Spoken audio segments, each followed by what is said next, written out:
Sheridan, Arkansas podcast. I'm your host, Heather Ashley. This is your co-host, my AP Psychology baby, and this is our guest, Mr. Jerry Newton. Good morning. My name is Jerry Newton. I'm a retired school administrator of 35 years. I taught and administrator for Poland School District. I worked at Sheridan School District at one time, so I have a varied background in education. I also work with the Arkansas Beta Club, and I'm the chairman of the Arkansas Council. We have a large club throughout the state and a lot of kids involved, and so that's kind of where I'm at. I'm running for Justice of the Peace, position 6, and the reason for this is I had several people come and ask me to work on this and look to be a possible candidate for this. And after some thought and prayer, I decided that I would give it a shot. I'm a lifelong resident of Grant County, care about the county, and so anything I can do to try to help Grant County, I'm all for it. Okay, perfect. So I have 10 questions pertaining to your campaign, what qualifies you, and why people should vote for you. So the first question is, what motivates you? Kind of touched on this in your little bio. What motivated you to run for Justice of Peace in our county, and how do you see this role serving our small town community? Sure. Well, like I said, I had some people come and talk to me and ask me if I would consider putting my name on the ballot to be Justice of Peace or a part of the Quorum Court for Grant County. Again, I'm a lifelong resident of Grant County. Grew up here, was raised here, raised my kids and grandkids here, worked in the school system with the kids for many, many years, and I love Grant County. I want what's best for Grant County, and if I can serve it in any way, then I'm happy to do that. Okay. In Arkansas, Justice of Peace is served in the Quorum Court and help pass county ordinance and set a budget. What are your top budget priorities in our county? Well, economic growth is always an important thing. People have to have jobs. Schools are important. I think we have 2 excellent schools in Grant County, the Sheridan School District and the Poland School District. Anything that we can do to help them provide a very high quality education for our kids on a county level, then I'm for that. I want strong police department, sheriff's department. I think our roads are important. That's a part of the county. So anything that to improve our county and improve our economics in the county, I'm for it. Okay. How would you balance keeping taxes low while still funding essential services like roads, law enforcement, and emergency services? Sure. Yeah, I know everybody's concerned about their taxes, but we have to have taxes in order to provide essential services. But there are also other things out there like grants and different things like that that can be applied for, matching funds, all type things like that that I would think that we would look for and try to access as many of those as we can to help provide and supplement the taxes that our people pay. We have a lot of hardworking people in Grant County, and we certainly don't want to overburden them if at all possible. Yeah.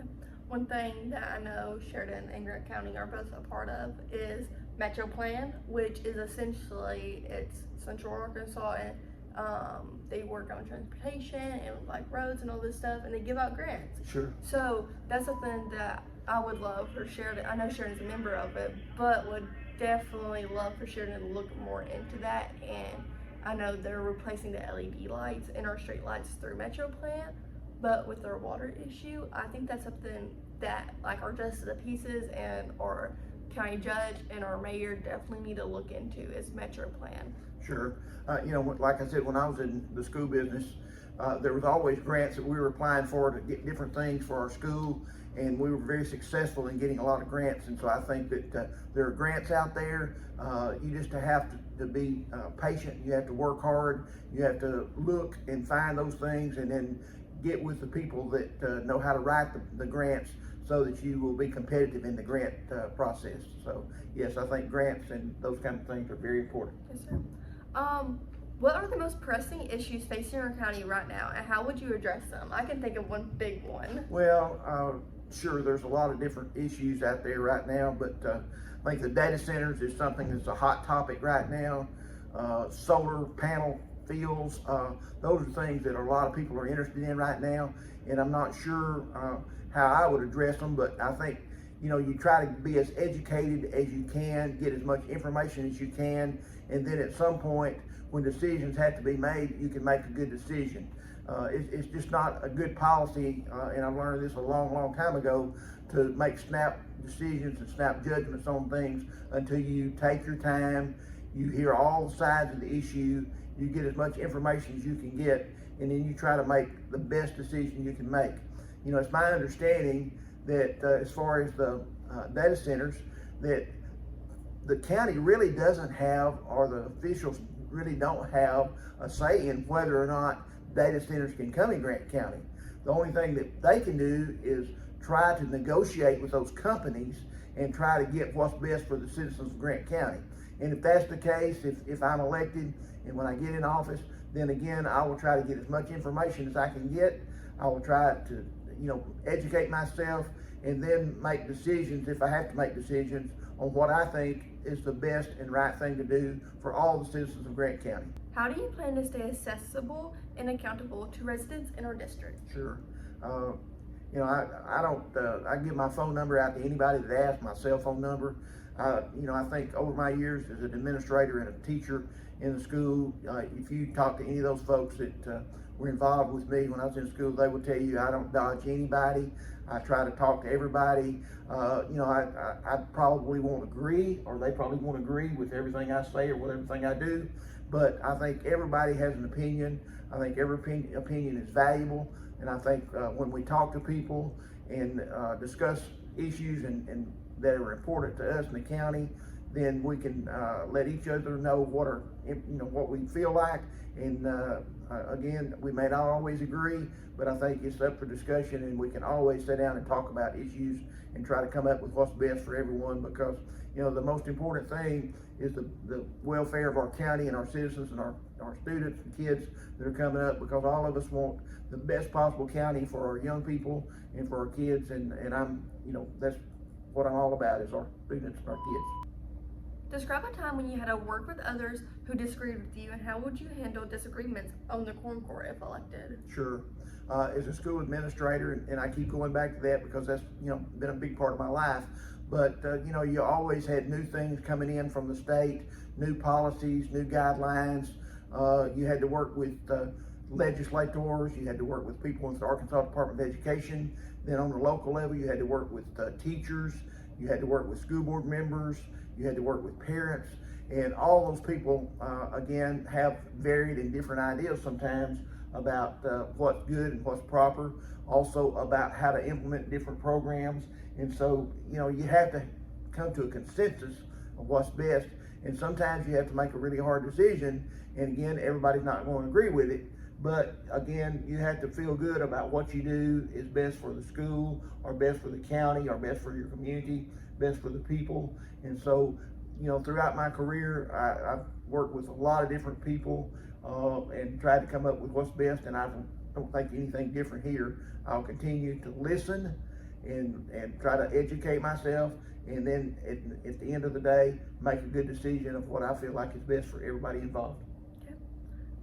Our county depends heavily on agriculture, small business, local industries, such as our county is literally built on timber. So that's a huge part of our county. How would you support economic growth while preserving our community values? Sure. Right now I'm a farmer. I have cattle. I have in the past, when I was going to college, I worked in the timber industry at the local sawmills in Leola. My dad grew up in this area, worked for the timber industry his whole life, so I know how important that is to the county. But again, you have to look at what's best for everybody. You try to talk with those people and see what they need. I think it's important that we, in our schools, since we do have that industry so important, that we try to prepare our kids and talk to the different industries around, not only the timber industry, but everybody else that's involved, find out what they need, and hopefully our schools can provide some background for those students that might want to go into those industries. The colleges around are doing a good job on that right now, but just all those things are important. We don't want to totally change the way of life here. We just want to improve it and make it better for everybody involved. I know that we have the Saline County Technical Center that Yes. our students go to, which have a bunch of great opportunities. But one thing that I think would be absolutely amazing to see the school implement is, what's the license to have for when you're driving a big old log truck? CDL? CDL. I think we need like at least like a year, like a half a semester class for students to get that, because our county is literally built on the timber industry, and my father works in the timber industry, and I'm pretty sure one of the jobs that they are always like, because it's like right now it's a 2-man job for him and his boss, but like the person that actually drives the truck Drivers, yeah, those, I think that is something that our county really needs. Sure. I know when we sent kids to ASU Three Rivers in Malvern for the vocational classes and that kind of stuff, and at one time they did have the CDL pre-classes over there, and students were able to pursue those. I'm not sure if they still do that now or not, but I agree with you. That's an important thing, important job, a good paying job. Yeah, and so a good paying job. you know, anything that we can do to promote that, I think it would be very smart. Yeah, and I know there's a bunch of CDE classes that we have a lot of them, like our engineering and our food safety class, but even the school posted like a list of all of the CDE classes that Arkansas has, and Sheridan doesn't have a lot of them, which is kind of sad as a junior, or not junior, I'm a senior, hello.